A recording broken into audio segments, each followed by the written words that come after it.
His progress through the ranks saw him make the Indian Army team for a tour to New Zealand in 1926. Their performance was lauded by many and Dhyan Chand in particular received lot of praise for his show on his first international assignment. His quality and performance didn't go unnoticed for long as Chand would make it to Indian team for 1928 Olympics in Amsterdam. The magician ensured that he made most of the opportunity to not only make a case for himself in Indian hockey team but also entertain the selectors and speculators with his quality ball control and darting runs that had the opposition defense in trouble time and again. Today, I'm going to speak about legendary Indian hockey player Dhyan Chand.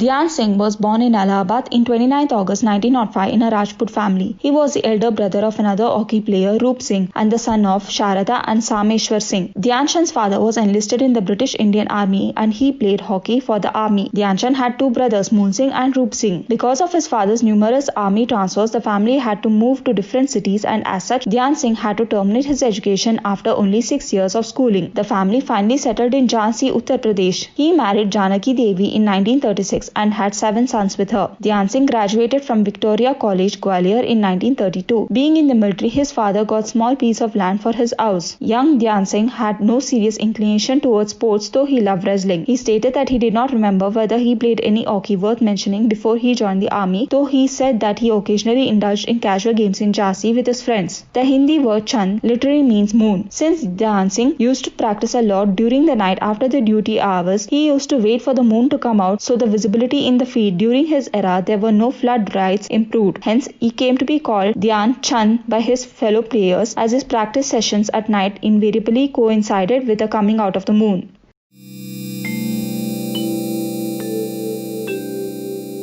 On 29th August 1922, on his 17th birthday, Dhyan Chand enlisted in the 1st Brahmins of the British Indian Army as a sepoy. Between 1922 to 1926, Dhyan Chand exclusively played army hockey tournaments and regimental games. Dhyan Chand was ultimately selected for the Indian Army team, which was to tour New Zealand. The new team won 18 matches, drew 2 and lost only 1, receiving praise from all spectators. Following this, in the 2 test matches against New Zealand squad, the team won the first and narrowly lost the second. Returning to India, Dhyan Chand was promoted Lance Nayak in 1927. After successfully lobbying for reintroducing field hockey in Olympics, the newly formed Indian Hockey Federation made preparation to send its best possible team for the 1928 Amsterdam Olympics. In 1925, inter-provincial tournament was held to select the team members. 5 teams participated in inaugural nationals, that is from United Province, Punjab, Bengal, Rajputana and Central Provinces. Dhyan Chand got permission from the army to play for the United Provinces team. In its first game in the tournament, Dhyan Chand attracted much attention by his clever stick work. He hit goal within 3 minutes of the start, was more than what the most optimistic of the UP supporters could expect. At the interval, the UP led by 3-0. After 2 more trial matches between various participants, the Olympic team, including Dhyan Chand as centre forward, was announced and assembled in Bombay. Centre half groom Eric Pinniger was selected as the captain. The IHF was initially low on funds since the provinces of Bombay, Madras, Burma had turned deaf ear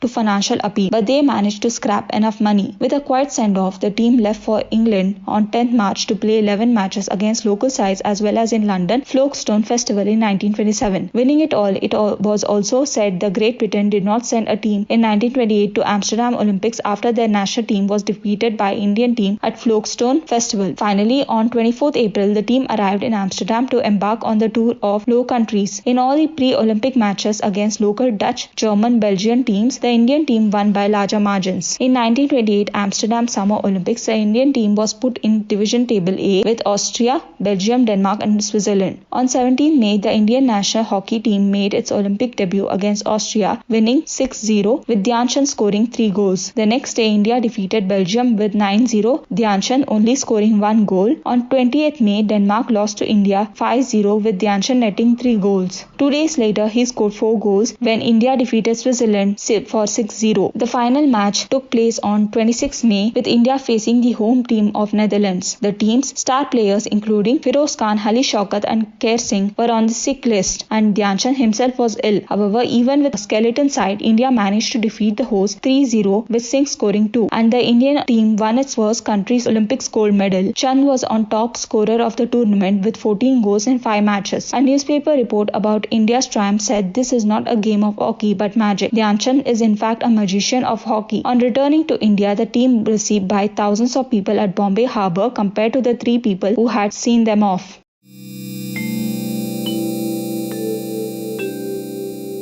In 1933, Chand's home team, Jhansi Heroes, he participated in and won the Bennington Cup, which he considered the most prestigious of Indian hockey tournaments. Later, he would state, "If anybody asks me which was the best match that I played in, I will unhesitantly say that it was 1933 Bennington Cup final between Calcutta Customs and Jhansi Heroes. I had a very young side. Besides my brother Roop Singh and Ismail, who played for the Great Indian Peninsula Railway in Mumbai, I had no other really great player in the team. But I had a team which was determined to do or die. It was a great match full of thrills, and it was just opportunism that gave us the victory. Customs were pressing hard and our goal was at their mercy. Suddenly I broke through and from midfield gave a long thorough pass to Ismail, who ran with Jesse Owens' speed half the length of the ground. A misunderstanding occurred between the Customs left half and the goalkeeper, and Ismail, taking every advantage of it, cut through and netted the only goal of the match. We felt very proud of our triumph. In Kolkata, the Heroes also won the Lakshmi Bilas Cup tournament, which was open only to Indian teams. In 1935, they successfully defended their Bennington Cup title, though lost the subsequent year. In December 1934, the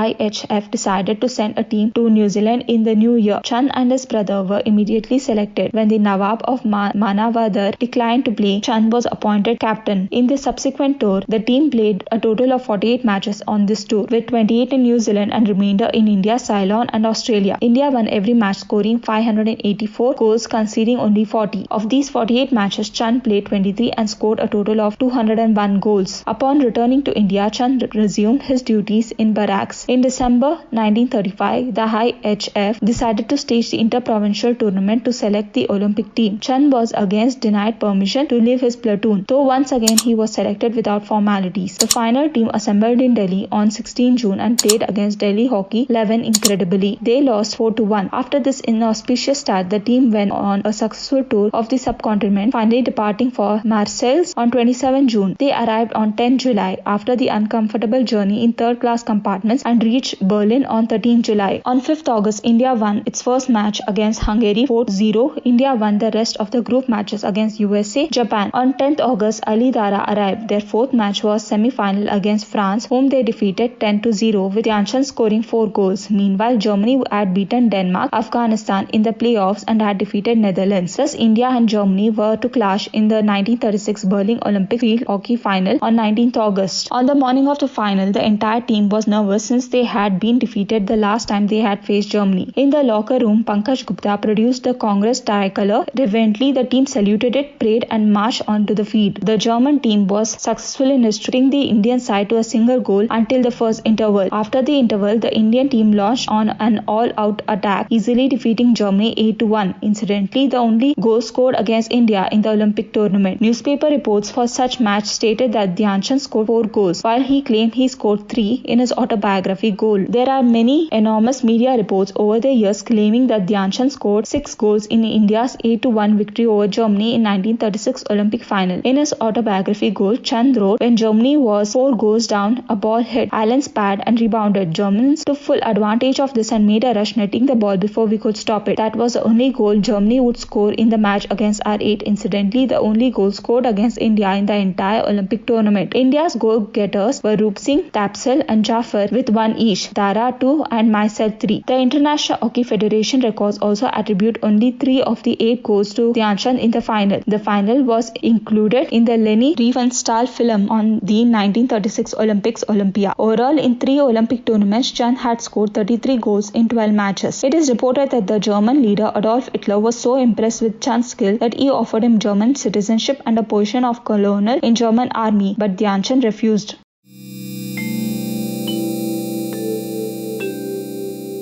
After returning from Berlin, Dhyan Chand joined his regiment. Between 1936 and the commencement of the war in 1939, he largely confined himself to army hockey, with one visit to Kolkata to take part in Bennington Cup tournament in 1937. Before the Bennington Cup, Dhyan Chand spent 4 months in the military camp in Panchmadi to attend military classes. On 16 March 1938, he was made a Viceroy's commissioned officer with the rank of Jemadar. With an increasing need for qualified officers during the wartime, he was promoted to acting Subedar by July 1942 and to the war subsequent rank by early 1943. On 19th April 1943, Dhyan Chand received an emergency commission as second lieutenant in the 14th Punjab Regiment with the war substantive rank of lieutenant from the same date. Towards the closing phases of war, Dhyan Chand led an army hockey team which stood around the battlefields in Manipur, Burma and Far East and Ceylon. When the war ended in 1945, Dhyan Chand decided that Indian hockey team needed new young players. In 1947, the Indian Hockey Federation was requested by the Asian Sports Association of East Africa to send a team to play series of matches. The ASA made a condition that Dhyan Chand should be included in the team. Once again, Dhyan Chand was chosen as a captain. The team assembled in Bombay on 23rd November 1947 and reached Mombasa on 15th December and played 9 matches in British East Africa, winning all. Dhyan Chand, though now in his 40s, still managed to score 61 goals in 22 matches. After returning from East African tour in early 1948, Dhyan Chand decided to gradually pace out his involvement in serious hockey. He played exhibition matches, leading a rest of India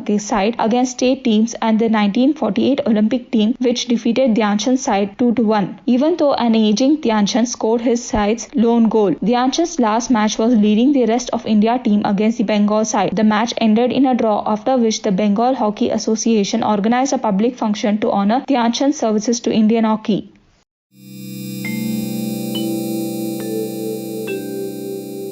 Dhyan Chand continued to hold his emergency commission in Indian Army Post Independence with service number IEC 3526, but was apparently not granted a regular commission. In 1951, he was honored at India's National Stadium with inaugural Dhyan Chand tournament, which he attended to admiration of the spectators. After 34 years of service, Dhyan Chand retired from the Indian Army on 29 August 1956 as lieutenant. The Government of India honored him the same year by conferring him Padma Bhushan, India's third highest civilian honor. After retirement, he taught at coaching campus at Mount Abu, Rajasthan. Later, he accepted the position of Chief Hockey Coach at the National Institute of Sports, Patiala, a post he held for several years. Dhyan Chand spent his last days in his hometown of Jhansi, Uttar Pradesh, India. Dhyan Chand died on 3rd December 1979 from liver cancer at All India Institute of Medical Sciences, Delhi. He was cremated at Jhansi Heroes Ground in his hometown after some initial problems in getting clearance. His regiment, the Punjab Regiment, accorded him full military honours.